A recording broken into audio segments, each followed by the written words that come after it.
पुरा क्रूरस्य विसृपो विरपश्चिन्नो दादाय पृथिवीं जीवदानुं यामेरश्चन्द्रमसि सुधाविस्तामो धीरासो अनुदिश्य यजन्ते प्रोक्षनिरासादय दिशतो वधो असि। नमस्ते जी, वैदिक राष्ट्र में आपका स्वागत है। आज का हमारा विषय है प्रेम से रहने से सुख, शांति और समृद्धि आती है। आज के इस लेख के लेखक हैं वैदिक विद्वान डॉक्टर अशोक आर्य गाजियाबाद से। यह लेख हमने कल्याण के मार्ग नामक पुस्तक से लिया है। कल्याण के मार्ग नामक पुस्तक के लेखक भी वैदिक विद्वान डॉक्टर अशोक आर्य गाजियाबाद से हैं। आप यह पुस्तक हमसे संपर्क करके मंगवा भी सकते हैं। आइए आगे बढ़ते हैं, विषय की ओर चलते हैं। आपको बता दें, वैदिक राष्ट्र पर हम लगातार वेद के सिद्धांतों से जुड़े हुए विषय आपके लिए लेकर आते हैं। इसीलिए वैदिक राष्ट्र को लाइक करें, शेयर करें, सब्सक्राइब करें, बेल आइकन की घंटी को दबा दें और अपने कीमती सुझाव कमेंट अवश्य करें। आइए विषय की ओर चलते हैं। जो लोग ज्ञान से युक्त होते हैं वह अपने जीवन को ज्ञानमय बनाते हैं, यज्ञमय बनाते हैं। अन्य लोगों को लड़ाई आदि से दूर रखते हुए उन्हें प्रेम शांति से रहने की शिक्षा देते हैं। इस प्रकार हमारी पृथ्वी शांति स्वरूप चंद्र में स्थित होगी या सुख शांति और समृद्धि से भर जाएगी। इस बात को इस प्रकार मंत्र में कहा गया है। अब मंत्र इस प्रकार है। ओम पुरा क्रूरस्य विसृपो विरपश्चिन्नुदादाय पृथिवीं जीवदानुं यामेरश्चन्द्रमसि सुधाविस्तामो धीरासो अनुदिश्यन्ते प्रोक्षनिरासादय द्विषतो वधो असि। अर्थात जो लोग ज्ञानी होते हैं, ज्ञान से युक्त होते हैं, वो अपने जीवन को कैसा बनाते हैं? यज्ञमय बनाते हैं। अन्य लोगों को क्या प्रेरणा देते हैं कि लड़ाई झगड़े आदि से दूर रहें, प्रेम शांति से रहने की शिक्षा वो देते हैं। जिससे क्या होता है? हमारी पृथ्वी चंद्र स्वरूप हो जाती है, सुख शांति और समृद्धि से भर जाती है। यह बात मंत्र समझा रहा है। इस प्रकार कह रहा है, हम अपने जीवन में, यजुर्वेद 1:28, हम अपने जीवन में अनेक प्रकार के युद्ध करते हैं। वास्तव में हमारा जीवन ही एक संग्राम है। आपने भी इस बात को सुना होगा। इस जीवन संग्राम में हम जो अनेक प्रकार के युद्ध करते हैं, उन युद्धों में कुछ तो अंदर के शत्रुओं, काम क्रोध आदि से साथ होता है और कुछ बाहर के शत्रुओं के साथ होता है, हमारे विरोधियों, देश और धर्म के शत्रुओं के साथ होता है। मंत्र कहता है कि हम इन युद्धों में से दूर रखने के लिए अपने जीवन को यज्ञमय बनावें। इससे स्पष्ट होता है कि यज्ञमय जीवन हमें युद्धों से रोकता है। लड़ाई झगड़े और जो अन्य कार्य होते हैं लड़ाई झगड़ों के, उनसे बचाता है। इसीलिए हम अपने जीवन को यज्ञमय बनावें। मंत्र के आलोक में जब हम विचार करते हैं कि अपने जीवन को यज्ञमय बनावें, तो पहले हमें यह जानना होता है कि यज्ञ क्या है, जिसके समान हमें अपना जीवन बनाने के लिए यहाँ कहा गया है। अर्थात अगर हमें मंत्र के समान अपने जीवन को यज्ञमय बनाना है तो प्रथम प्रश्न तो यही उठता है कि यज्ञ क्या है। जब तक यज्ञ को नहीं जानेंगे तब तक यह कैसे जान पाएंगे कि यज्ञमय जीवन बनेगा कैसे। यज्ञ क्या है, इसे जानने के लिए हमें अग्निहोत्र की सब क्रियाओं को समझना होगा, जो कि इस यज्ञ का ही एक मुख्य स्वरूप है। जब हम नित्य प्रति हवन करते हैं तो हम जानते हैं कि इस हवन को भी वेद में यज्ञ कहा गया है। यह हवन भी देव है, अर्थात देवता है जो देता है। हम इस सब को देखते हुए, इस भाव को समझते हुए यह कह सकते हैं कि जो देता है वह देव है, अर्थात वह देवता है। हम यज्ञ कुंड में समिधा रखते हैं। इन समिधाओं को जलाकर इन पर अनेक प्रकार की आहुतियाँ देते हैं। ये आहुतियाँ भी घी, सामग्री, फल, दूध, पौष्टिक पदार्थ हो सकते हैं। इनमें अनेक रोगनाशक, अनेक सुगंधित व अनेक प्रकार के पौष्टिक पदार्थ डाले गए होते हैं। इन पदार्थों को डालने का उद्देश्य चाहे कोई भी रहा हो, किंतु एक बात तो स्पष्ट होती है कि इसमें जो भी डाला जाता है वह यज्ञ कुंड में ले लिया है, दिया कुछ भी नहीं है। फिर यहाँ देव कैसे हुआ, प्रश्न कर सकते हैं लोग। देने वाला कैसे हुआ, इसे जानने के लिए यज्ञ की, हवन की विशद व्याख्या को हमें समझना होगा, जानना होगा। इसको जानने की आवश्यकता होती है। विज्ञान क्या कहता है, प्रथम बात यह समझ लीजिए। विज्ञान कहता है कि मैटर ना तो कभी जलता है, ना सूखता है, ना ही समाप्त होता है। इस आलोक में हम समझ सकते हैं कि कुछ भी हमने जो यज्ञ में डाला है वह ना तो जल कर नष्ट हो सकता है, ना ही गल कर नष्ट हो सकता है, ना ही अन्य तरीके से नष्ट हो सकता है। विज्ञान कहता है कि कोई भी पदार्थ किसी भी तरह से नष्ट नहीं होता, मात्र अपना स्वरूप परिवर्तन करता है। तो फिर कहा जाता कहाँ है यहाँ? इसके लिए एक प्रयोग करना होगा। हम अग्नि में एक मिर्ची डालकर छोटा सा टुकड़ा डाल दें।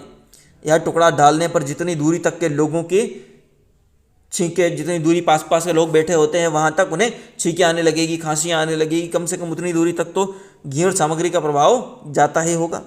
इतनी दूर तक के लोगों को यज्ञ से लाभ मिलने लगते हैं। इसमें डाले गए पदार्थों का प्रभाव होता है, वह रोग रहित होकर सुगंधित और पौष्टिकता का लाभ उठाते हैं। इस प्रकार यज्ञ में जो कुछ भी डाला गया उसे अग्नि ने स्वयं ना खाकर सूक्ष्म रूप करके वायुमंडल को दे दिया तथा वायुमंडल ने इसे दूर दूर तक के लोगों में बांट दिया, प्रसाद के रूप में दे दिया। अतः यज्ञ का लाभ दूर दूर तक के लोगों को जाता है।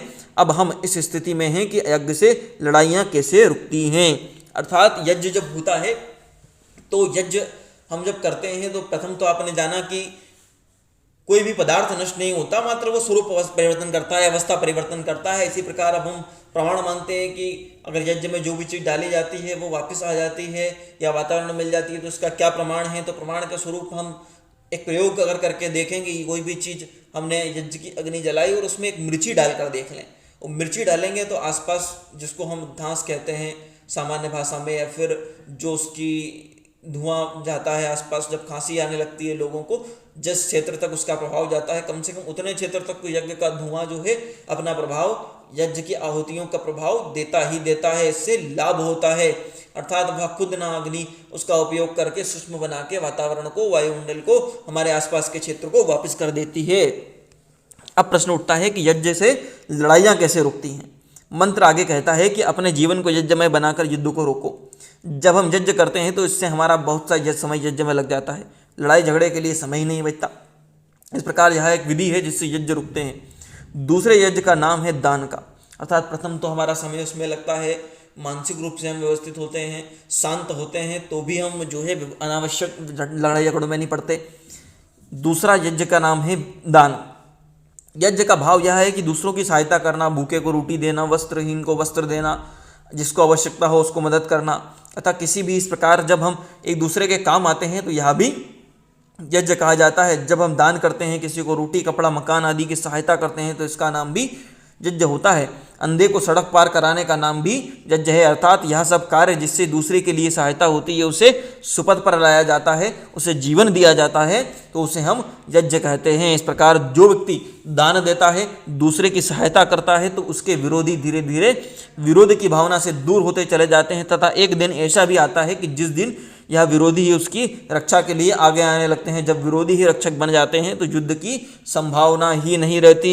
अर्थात जब दान देना शुरू करता है तो आपने कई लोगों को देखा होगा कि जब लोग दान देते हैं, मदद करने लगते हैं, तो धीरे धीरे जो उनके शत्रु भी होते हैं, विरोधी भी होते हैं, ऐसी परिस्थिति में उनकी अच्छाइयों को देखकर, उनके दान की भावना को देखकर उनकी तरफ धीरे धीरे आने लगते हैं। और एक वक्त ऐसा भी आता है कि कई बार लोगों ने इस बात को प्रत्यक्ष अनुभव किया है, जो वैदिक विद्वान हैं, जो विद्वत लोग हैं, उनसे आप ऐसी कहानियाँ, ऐसी रियल घटनाक्रम, ऐसे सत्य घटनाक्रम जान सकते हैं, सुन सकते हैं, उनके जीवन के अनुभवों से जान सकते हैं कि जो दूसरों की मदद करने वाले लोग होते हैं, प्रत्यक्षतः कई बार यह देखा गया है कि उनके जीवन में उनके कठोर से कठोर शत्रु भी उनकी रक्षा के लिए आगे आ जाते हैं, उनके मददगार बन जाते हैं सबसे बड़े आगे जाकर।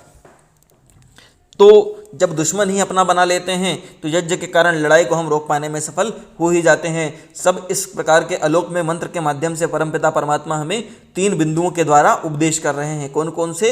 प्रथम, अंग भंग करने वाले युद्धों को दूर कर। हमारे युद्ध भी अनेक प्रकार के होते हैं। कुछ युद्ध गाली गलौज तक ही सीमित होते हैं, तो कुछ ऐसे भयंकर होते हैं कि जिससे किसी पर बाजू कट जाता है, कोई अंग भंग हो जाता है, शरीर के किसी स्थान घायल हो जाता है। इस युद्ध में प्राणी के लिए बहुत भयानक होते हैं ऐसे युद्ध, इनसे बचना ही चाहिए। प्राणी मात्र के लिए अत्यंत आवश्यक हो जाता है इनसे बचना।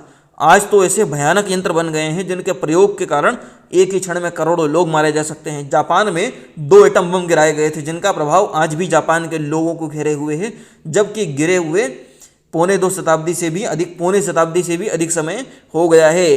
पौने शताब्दी के बाद भी आज तक प्रभाव उनका है। शताब्दी इस समय अधिक बीतने के बाद भी जापान में आज भी आप सामान्य रूप से भी अगर जो है सामान्य सोशल मीडिया प्लेटफॉर्म्स पर और कहीं सर्च करते हैं, जानकारी प्राप्त करते हैं, तो भी आपको पता लग जाएगा कि जापान में आज तक भी वस्तुतः सत्य रूप में उन न्यूक्लियर बम्स का, न्यूक्लियर रिएक्टर्स, जो न्यूक्लियर बम डाले गए थे, उन परमाणु बमों का आज तक भी असर है, प्रभाव है। वहाँ के लोग उससे आज भी हानि उठाते हैं, उनको आज भी उसकी जो प्रभाव है, लक्षण हैं, दिखाई देते हैं। इसके लिए मंत्र कह रहा है कि इस प्रकार के युद्धों के फैलने से पूर्व ही इनका समाधान निकालकर लोगों को इनसे बचाओ। इन युद्धों से बचाने के लिए ज्ञान का उपदेश दो, शास्त्रों की चर्चा करो, कथा कीर्तन करो।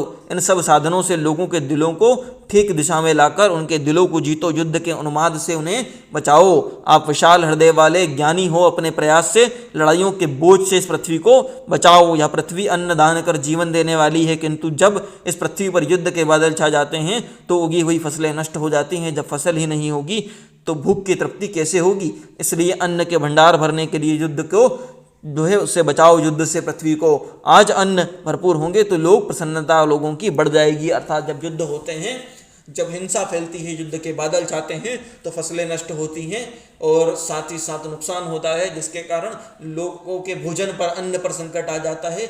लाखों की संख्या में प्राणी मारे जाते हैं और आज तो ऐसे ऐसे यंत्र आ गए हैं कि करोड़ों की संख्या में लोग मारे जाने की संभावना बन जाती है कुछ क्षणों में।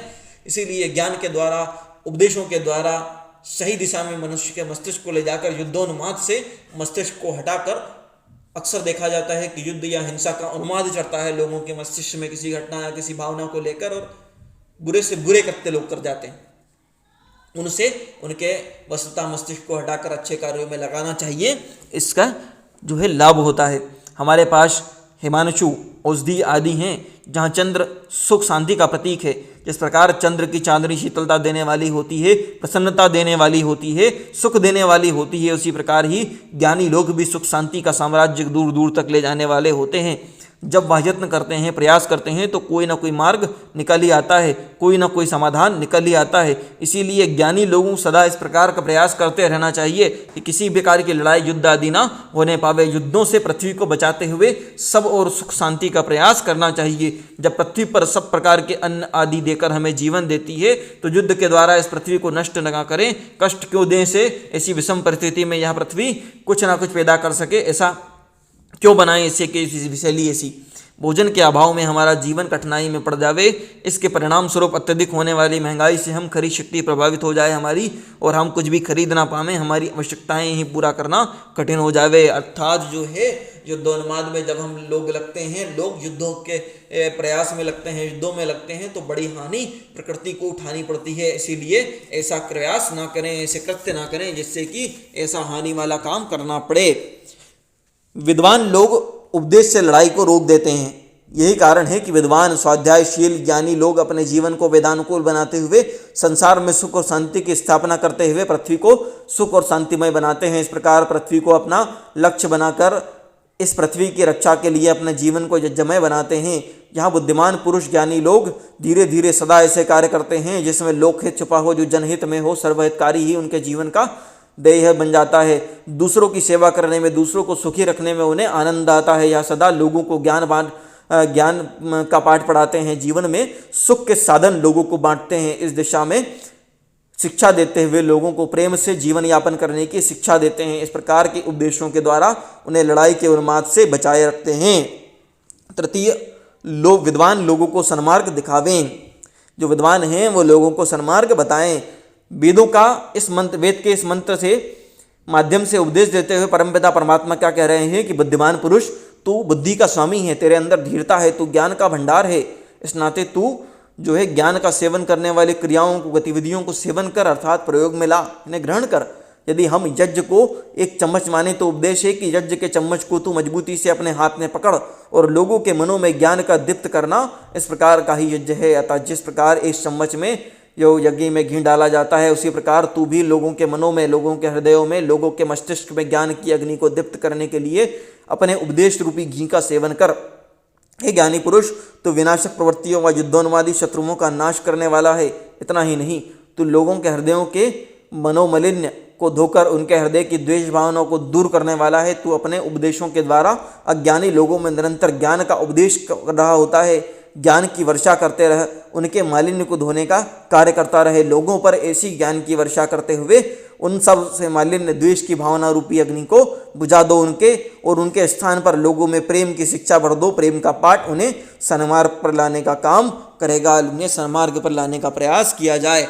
अब हम एक बार पुनः जो चीज़ें हमने पढ़ी हैं उनको दोहराएंगे कि प्रथम बात कही गई है कि यज्ञमय जीवन जो है वो युद्धों से बचाता है, युद्धोन्माद से बचाता है। कई बार होता है कि कुछ गाली गलौच वाले युद्ध होते हैं, युद्धों के प्रकार हैं, कुछ जो है अंग भंग वाले युद्ध होते हैं, कई बार हानिकारक युद्ध हो जाते हैं और आजकल तो बड़े बड़े शस्त्र बन गए हैं, उससे बड़ी हानि होती है। इसीलिए हम जब यज्ञ करेंगे तो प्रथमतः यज्ञ कितने प्रकार के होते हैं। यज्ञ जो होता है, एक तो आहुति देना यज्ञ होता है। आहुतियाँ अगर हम मंत्र की देंगे तो जो प्रमाण फिर आता है कि क्या प्रमाण है कि जो हम आहुतियाँ देंगे वो वास्तविक रूप में लौट आएंगी। इसका प्रमाण है कि आप एक प्रयोग करके देख लें, एक मिर्ची का टुकड़ा डालें तो वो मिर्ची के टुकड़े अग्नि में डालते ही वापस लौटा देगी अग्नि, उसके स्वरूप को परिवर्तित करके। ठीक उसी प्रकार जब हम अच्छी चीज़ें डालते हैं तो वह भी सूक्ष्म रूप में बदल के आ जाती है। और इसका वैज्ञानिक प्रमाण भी है कि जो भी चीज़ हम पदार्थ कभी भी नष्ट नहीं होता, स्वरूप परिवर्तन करता है। यह भी वैज्ञानिक रूप से प्रमाणित है। इसी प्रकार जो है इससे हमें लाभ मिलता है। दूसरा यज्ञ का प्रकार होता है दान देना। जब हम दान देते हैं, लोगों की मदद करते हैं तो भी हमें संतुष्टि मिलती है, सुख मिलता है, हमारी मदद होने लगती है। लोगों की तरफ से भी धीरे धीरे हमारी हेल्प होती है। हेल्प करना या मदद करना भी जरूरी यज्ञ होता है। और इसी प्रकार जब इस प्रकार का यज्ञ करते रहते हैं तो एक समय ऐसा भी आता है कि लोगों के घोर विरोधी भी, शत्रु भी उनके जो है मित्र बन जाते हैं, उनके अपने बन जाते हैं। और कई वैदिक विद्वानों से, जो बड़े बड़े विद्वान हैं, उनके सानिध्य से उनसे आप ऐसी जानकारियाँ प्राप्त कर सकते हैं, वस्तुतः घटनाक्रम प्राप्त कर सकते हैं जिनमें बड़े से बड़े शत्रु भी अच्छे यज्ञमय जीवन जीने वाले हैं, यज्ञ के कार्यों से जीवन जीने वाले हैं, वेदोक्त जीवन जीने वाले हैं। उनके जीवन में उनके घोर शत्रुओं ने भी उनके सामने समर्पण कर दिया है। और इससे अनेक उदाहरण आपको मिल जाएंगे। इस बारे में आपका अगर कोई प्रश्न हो तो आप कमेंट बॉक्स में हमसे पूछ सकते हैं। और प्रस्तुत लेख जो है कल्याण के मार्ग नामक पुस्तक से लिया गया है। इसके लेखक हैं वैदिक विद्वान डॉक्टर अशोक आर्य गाजियाबाद से। इस तरह के अन्य वैदिक लेखों के लिए, प्रेरणादायक कहानियों के लिए, महापुरुषों के जीवन परिचय के लिए वैदिक राष्ट्र यूट्यूब चैनल को लाइक करें, शेयर करें, सब्सक्राइब करें, बेल आइकन की घंटी को दबा दें और अपने कीमती सुझाव कमेंट अवश्य करें। धन्यवाद।